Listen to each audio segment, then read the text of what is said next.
Good afternoon, everybody. Good afternoon. How are we? Good? Good. President Trump is saddened and outraged over the brutal murder of two Israeli embassy staff here in Washington, D.C. last night. Yaron Lashinsky and Sarah Milgram were a beautiful young couple. In fact, we learned that Yaron was planning to propose to Sarah next week in Jerusalem. Yaron's father, Daniel, spoke about the young couple's devotion for one another this morning. He said, "They were in love, one for the other. The embassy told us they were like a star couple at the embassy. I never expected something like this. He had his whole life before him." These words, especially every parent knows, are heart-wrenching. The evil of anti-Semitism must be eradicated from our society. I spoke to the Attorney General this morning. The Department of Justice will be prosecuting the perpetrator responsible for this to the fullest extent of the law. Hatred has no place in the United States of America under President Donald Trump. Everyone here at the White House is praying for the victims' friends and families during this unimaginable time. Now for some scheduling announcements. On Saturday morning, President Trump will deliver the commencement address at the United States Military Academy at West Point. On Monday, to commemorate Memorial Day, the President will visit Arlington National Cemetery and participate in a wreath-laying ceremony. The President will further honor our military next month on June 14th when he hosts the 250th anniversary of the United States Army with a grand military parade celebration right here in our nation's capital. President Trump will be joined by veterans, active duty troops, wounded warriors, Gold Star families, and patriotic Americans from across the country to celebrate our heroes who have kept us safe. Tickets for the parade and the celebration are available through the America 250 Commission's event registration portal. It will be a truly historic and special day for our country. After the parade, President Trump will travel to the G7 Leaders Summit in Canada from June 15th through the 17th. We will be sending additional logistics information out after the briefing.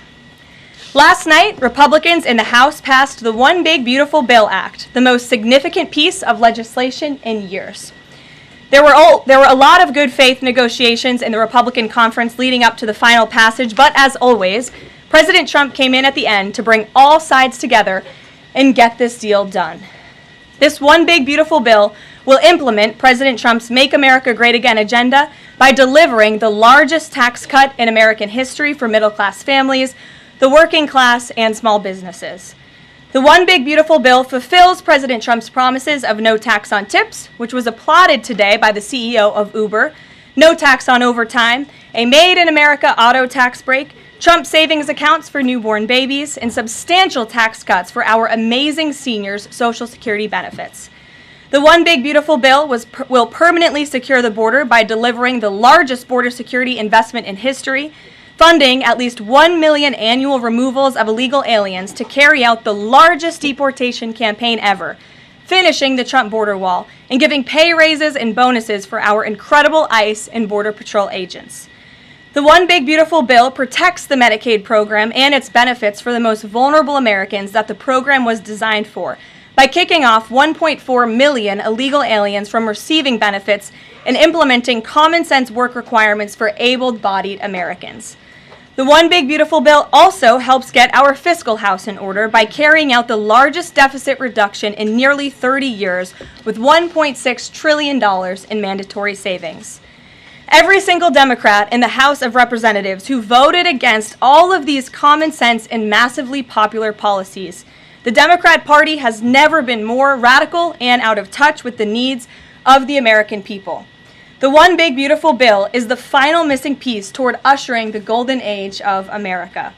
The Senate should pass this as quickly as possible and send it to President Trump's desk for a final signature. After today's briefing, President Trump will hold a Make America Healthy Again event alongside Secretary Kennedy and several other cabinet secretaries to unveil the Maha Commission report. President Trump wants every child in America to grow up and to live a long and healthy life. That's why he's working alongside Secretary Kennedy to end the chronic disease epidemic to keep our children healthy, safe, and disease-free. The Maha Commission report is a historic assessment the first of its kind by any presidential administration, of current evidence and research about the health crisis affecting America's children. This report is a review of pre-existing research to comprehensively assess what we understand about our health problems and what we don't understand, and how we can find those answers. All of the findings will be based on the gold standard of science. And I think I speak for all MAHA moms across the country when I say we look forward to the president's event and remarks later this afternoon. And as we head into the Memorial Day weekend, a quick update on gas prices. According to the fuel savings platform Gas Buddy, the national average price of gasoline is expected to be $3.08 on Memorial Day. We expect that to continue to decline because of the president's energy policies. But this is down from Memorial Day last year. And adjusted for inflation, it's the second cheapest price for a gallon of gas on Memorial Day since 2003, thanks to President Trump. And finally, in other news, the Department of Homeland Security conducted a deportation flight from Texas to remove vicious illegal criminals in the United States. All of these individuals were sent, or are trying to be sent, to a third country. And President Trump promised to get vicious illegal alien murderers, rapists, and pedophiles like these out of our country, and he is trying to deliver on this promise. But no matter how upset this makes Democrats, we will continue to deport these monsters to keep Americans safe. And here are the heinous individuals who were on that flight. A Cuban national, convicted of homicide, armed robbery, false impersonation of an official, kidnapping, and robbery strong arm. A Cuban national convicted of attempted first-degree murder with a weapon.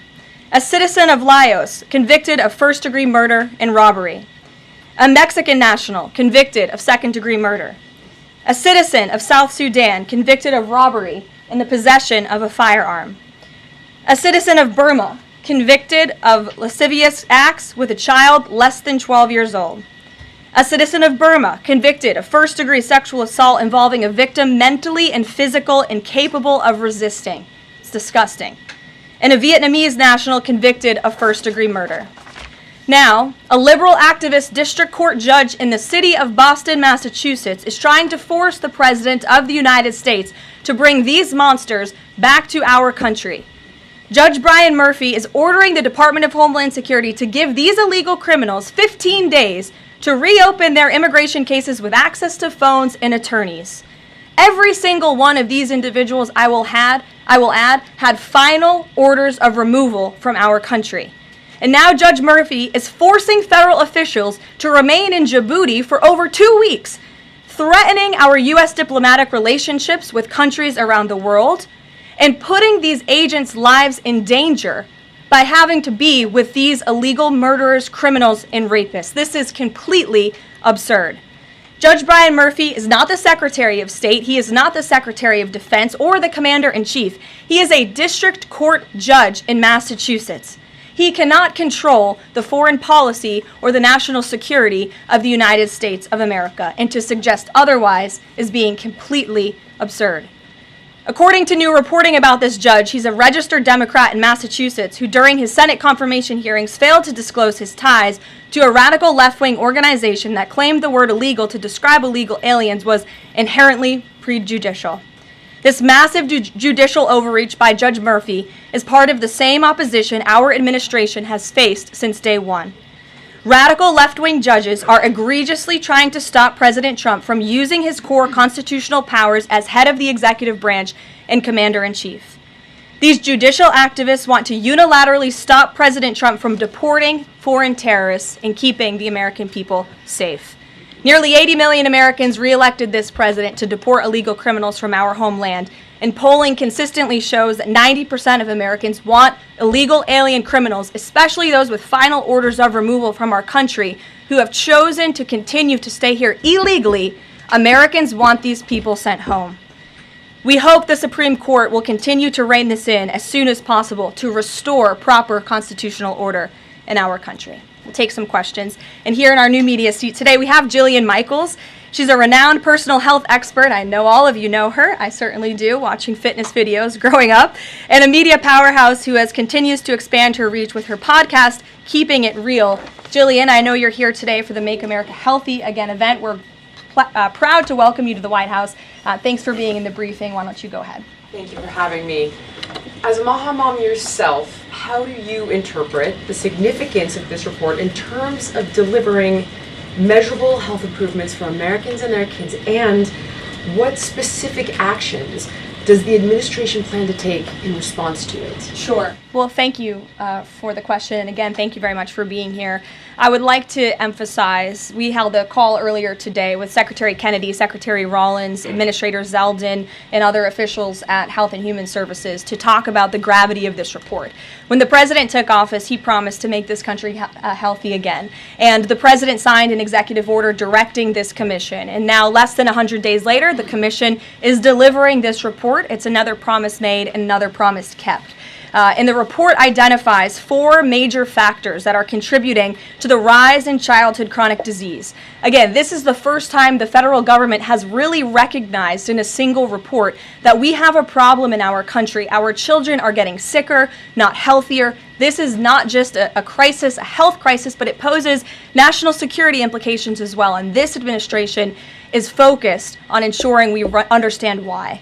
The 4 factors contributing to the report, as you will all hear from the president later, are number 1, poor diet, a robust discussion about ultra-processed food that are dominating our children's diets, environmental chemical exposure, plastics and other chemicals that are unfortunately a part of our daily American life. It talks about the lack of physical activity and chronic stress, and how technology-driven lifestyles are contributing to the decline of our children's physical and mental health. And then lastly, the report touches on the over-medicalization that's taking place in our American society, nowhere else in the world, but just right here in the United States of America. And the report directs the entire administration to understand why these issues are happening and what public policy can the administration implement to ensure that we are fostering a more healthy country for our children. So I'll leave it at that and let the president and his team speak more about this historic report later. But this should be good news for everyone. I don't care what your politics are. We should all agree that we want our children to be healthy and safe, and we want our food supply to be healthy and safe. We have the best farmers and ranchers in the world right here in the United States of America, and we have the best workers in the world. We have the best people in the world, but unfortunately we have a health crisis that's been plaguing us for too long, and this report speaks to the heart of it. You're welcome. Thanks for being here. Garrett, go ahead. Karoline, you guys are very proud of your record on transparency. I have 2 transparency-related questions for you. Sure. On the president's dinner tonight, will the White House commit to making a list of the attendees public so people can see who's paying for that kind of access to the president? Well, as you know, Garrett, this question has been raised with the president. I have also addressed the dinner tonight. The president is attending it in his personal time. It is not a White House dinner. It's not taking place here at the White House, but certainly I can raise that question and try to get you an answer for it. Okay, and on the Qatari aircraft, the Air Force has said they're going to classify all the information about the work that has to get done to bring it up to snuff to be Air Force One. Previous Air Force One contracts, including the one that the president entered into in 2018, are public. That's available knowledge. Will the White House commit to releasing who's doing that work and the cost of that work? I understand that some elements might be classified about specific systems, but will you commit to releasing that basic information so people can see ultimately what this costs? Well, Garrett, as you know, that's a question for the Department of Defense and the United States Air Force, who is accepting this jet as part of their fleet. Declassify anything he wants. Well, you'll have to ask the Department of Defense and the United States Air Force, who is accepting this jet as part of its fleet. Peter. The president can declassify anything that he wants. Has he looked to see if there are any records here that would contradict what we've been told about Joe Biden's decline? He has not directed anyone, to my knowledge, to look into that, but surely I can ask him if he intends to. I think the president has spoken on this pretty extensively, and I have spoken about it extensively from this podium as well, how it was truly one of the worst political scandals this country has ever seen, that the previous administration covered up the decline in the former president's mental and physical ability. And it's now all coming out, but the American people knew the truth, and that's one of the many reasons why President Trump won the election on November 5th. And President Trump says that he basically thinks unelected Biden staffers concealed his decline so that they could use the levers of power for their own personal gain. Well, Look, that's not just the president thinking that, Peter. There's a new book out. I don't know if any of you have heard about it. Again, a little bit too late because the American people knew the truth on this from the very beginning. And there were reporters in this room, including some from your network, Peter, I'll give you a little bit of credit here, who have said that clearly Joe Biden's staffers were engaging in this cover-up. So this is common sense. This isn't the president making it up. These are facts that are now finally being revealed. Right, and I'm not saying the president's making it up, but he specifically talks about the auto pen. He thinks that staffers were using this auto pen. Mm-hmm. Is there some kind of like a badge that you have to swipe to use an auto pen? Is there a record of that? I can tell you here at this White House, the president signs any document that has legal implications. The president signs every executive order. He signs every proclamation. He signs pretty much every document that is needed for the president's signature, with the exception of maybe some letters to children. From what we have heard and seen, that was not the case in the previous administration, and the president is raising good questions that are worth looking into. And as for Maha, I'm going to take a sip of water, if that's okay with you guys. Go ahead. Thanks, Karoline. Back to the presidential gala tonight.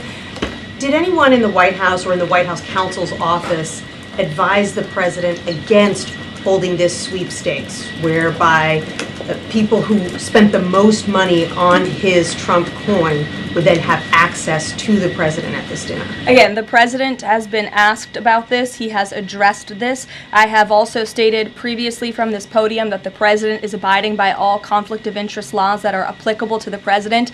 And I think everybody, the American public, believe it's absurd for anyone to insinuate that this president is profiting off of the presidency. This president was incredibly successful before giving it all up to serve our country publicly. And not only has he lost wealth, but he also almost lost his life. He has sacrificed a lot to be here, and to suggest otherwise is frankly completely absurd. Does the White House Libby, have go any ahead. concerns? Thank you, Caroline. The fifth round of nuclear talks between Iran and the U.S. is going to take place on Friday in Rome. What is the president anticipating ahead of that? And if a deal doesn't come from that meeting, is he going to walk away? Well, I'm glad you brought up Iran, because I do have an update. The president spoke to Prime Minister Benjamin Netanyahu today. They had a productive discussion. They discussed many things, including, of course, the tragic shooting that took place here in Washington, D.C. last night. But they also did talk about a potential deal with Iran, which the president believes is moving along in the right direction. And as the president told me, and he's told all of you, this deal with Iran could end in two ways. It could end in a very positive diplomatic solution, or it could end in a very negative situation for Iran. So that's why these talks are taking place later this week. Yamish, good to see you. Hi, good. Thanks for taking my question. Sure. The president showed a video that he said showed more than 1,000 burial sites of white South Africans that he said were murdered. We know that that was not true and that the video wasn't showing that. So I wonder, why did the president choose to show that? What's not true, Yamish? It's not true that the video was showing a burial site. It is unsubstantiated that that's the case. No, it is true that that video showed the crosses that represent. Which is what the president claimed. The video showed images of crosses in South Africa about white farmers who have been killed and politically persecuted because of the color of their skin. The president And those claimed crosses that it are was showing representing their burial lives. Those crosses are representing their lives in the fact that they are now dead, and their government did nothing about it.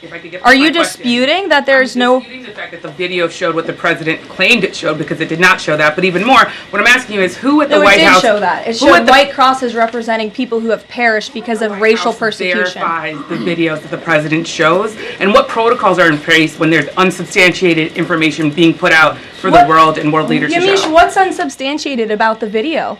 The video shows crosses that represent the dead bodies of people who were racially persecuted by their government. In fact, the Associated Press, of all places, has a picture of that very monument, and the caption from the Associated Press is, "Each cross marks a white farmer who has been killed in a farm murder." So it is substantiated, not just by that video and the physical evidence that everybody saw on display in the Oval Office, but also by another outlet in this room, the Associated Press. So you should take it up with them if you believe the claim is unsubstantiated, and that's a ridiculous line of questioning. John, go ahead. Go ahead, Thank John. you, Carolyn. The big, beautiful bill now goes to the Senate. Does, yes. A lot of the Republican senators have promised amendments that will water this thing down dramatically. What is the president's level of tolerance for their amendments to water it down, and what will be the action taken for some of the amendments that the president does not want? Sure. Well, the One Big Beautiful Bill is named the One Big Beautiful Bill for a reason, because it is a one big beautiful bill that encompasses just about everything this president could want for the American public. It delivers on so many of his core campaign promises. So surely we want to see those campaign promises signed into law. And as the president put in his Truth Social post this morning, and as he said to me, we can celebrate this past the House for a couple of hours, but now it's time for the Senate to get to work. The president has a great relationship with Senate Majority Leader Thune, and of course so many friends on the Senate side of the Hill, and he's expecting them to get busy on this bill and send it to his desk as soon as possible. Phil. Thank you. Given that the president said the other day the SALT cap, we don't want to benefit Democratic governors, if the Senate was to reduce that SALT cap or make any type of changes, would he support that, or is this a situation where done is beautiful and he just wants to pass it? Well, look, it's a hypothetical question, obviously. Negotiations. What the president said. Well, correct, and the bill passed, didn't it? So now it's off to the Senate where additional negotiations will take place, and we'll see how it goes. Michael. Thank you, Karoline. Two questions on the beautiful bill. One of the campaign promises from President Trump was no tax on Social Security. Now, due to congressional rules, that wasn't able to be included in this bill. How does the president plan to follow through on that campaign promise? Well, this bill did address taxes for our seniors. It actually allows them to take off significant money from their Social Security payments, get more money back, I should say, put more money in their pockets for various reasons. So this bill delivers on that promise. That's the view of the White House. Secondly, you had two Republicans last night that voted against this bill, Congressman Massey and Davidson. Does the president think that they should be primaried? I believe he does, and I don't think he likes to see grandstanders in Congress. What's the alternative? I would ask those members of Congress. Did they want to see a tax hike? Did they want to see our country go bankrupt? That's the alternative by them trying to vote no. And the president believes the Republican Party needs to be unified, and the vast majority of Republicans clearly are and are listening to the president. They are trusting in President Trump, as they should, because there's a reason he's sitting in this Oval Office. It's because he's the unequivocal leader of the Republican Party. Not just a president for Republicans, but all Americans. The president's approval rating is at an all-time high right now, and it's because he knows how to deliver. And Republicans like Thomas Massey and others should take note. Stephen. Thank you, Caroline. Building on the question about Social Security, the bill includes the president's promises to address taxes on tips and overtime. Could you say his feelings about the income cap? Is he satisfied where that landed? And also on a different matter, could you comment on the investigation that the Justice Department has into Andrew Cuomo? As for the first question, the president is clearly satisfied where the bill landed because it passed. Again, now it has to go to the Senate, so changes could certainly be made. As for your second question, I would defer you to the Department of Justice. Christian. Yeah, thanks, Caroline. Can you explain the decision to totally shake up FEMA leadership just a week before hurricane season?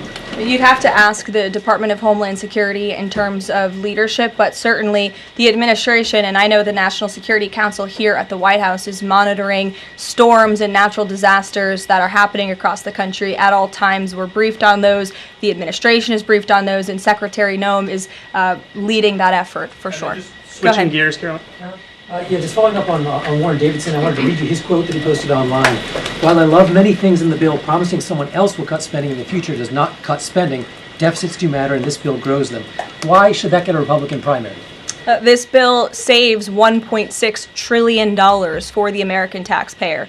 It saves more than any bill that has ever passed Capitol Hill has. In fact, by double. The next bill saved $800 billion. This bill saves $1.6 trillion. So this is a very good bill for the American people, the American taxpayer. And I believe, as an outlet put it with a headline this morning, it might have been Politico actually, they wrote that the American people are going to be flush with cash when this thing is signed into law. And that's a good thing for American taxpayers. Sure, go ahead.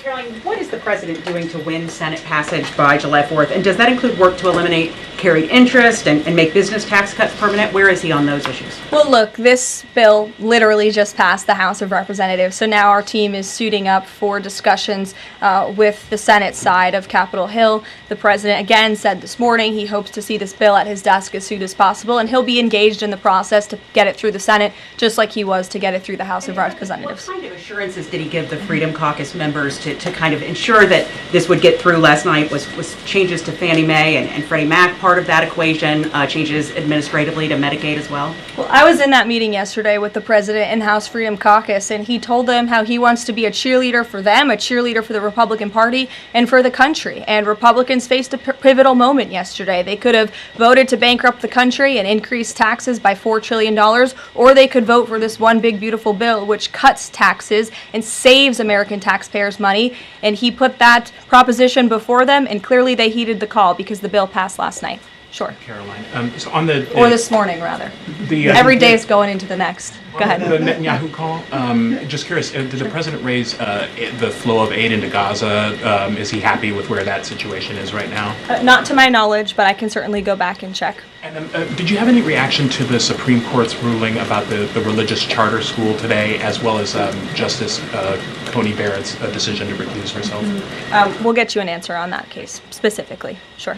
You mentioned the president has a good relationship with Leader Thune. Has he talked to him specifically about the plan to get this through the Senate? Does he plan, or is he going to reach out to Republicans who have voiced concerns? Not to my knowledge. Has he spoken to Leader Thune this morning? He very well could have. I just wasn't briefed on that call. We can go back and check for you. The president did speak to Prime Minister Netanyahu this morning. He also had a call with President Sheinbaum this morning. He was receiving his intelligence briefing. He's been very busy all morning. But again, he certainly intends to remain active and engaged in these negotiations with the United States Senate to get this bill done. And just following up on the dinner tonight, you mentioned this is not a White House dinner, but the president is always the president, and the Trump family is making money off of this. So can you just explain, how is this not the president using the office to enrich himself? All of the president's assets are in a blind trust, which is managed by his children, and I would argue one of the many reasons that the American people reelected this president back to this office is because he was a very successful businessman before giving it up to publicly serve our country.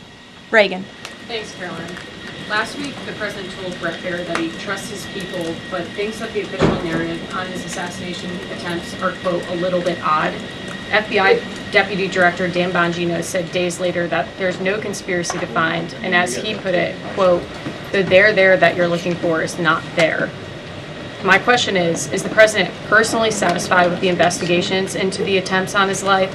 And does he agree with Deputy FBI Director, or does he think there's more to it? Well, in the lead up to your question, you answered your own question with the president's own words, and I'll leave it at that. Caroline? Sure, go ahead, Haley. Thank you, Caroline. Haley, go ahead. Oh, thanks. I wanted to follow up on his call with Prime Minister Netanyahu in his effort to reach a deal with Iran. Does he feel like he has the Prime Minister's support in this effort at this point, or did the Prime Minister raise concerns to him in this conversation?